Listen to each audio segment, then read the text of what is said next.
So over here you can see that I have an image and this image had a certain look to it. So let's say what I want to do is now I want to adjust it by utilizing the tone curve. So to do that, I'm simply going to expand the tone curve area right here. And on the left hand side, you can see that I got this line right here, which represents the highlights, the lights, darks, and shadows. So if I were to, let's say, bring this up, you can see that the dark areas actually change the brightness right here. So these are the shadows that you have right here.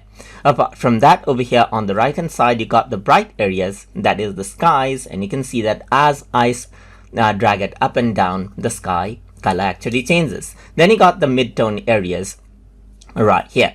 You can also utilize the highlight, the lights and darks right here, and you can even go ahead and change the place where you want to define out the lights, darks, and shadows, as you can see right here, just like this.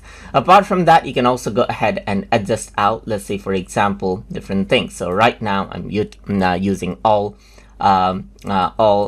points right here, bright, dark, and everything, but you can also go around onto red as well. So let's say for example, you can go ahead and then click to add in points, and then let's say for example, drag the dark areas right here to make it much more reddish, and the bright areas I can make it much more blue, like a filter. You can go for the tone curve mode as well and select out the colors and change this out as well. Apart from that, you can also make it much more green. You can work around with the greens and then work around with the blues, as you can see right here, to get the effect that you want. And this is how you can actually go ahead and utilize the tone curve to actually go ahead and work around with individual colors to get the looks as you need. So I hope you guys learned something as always.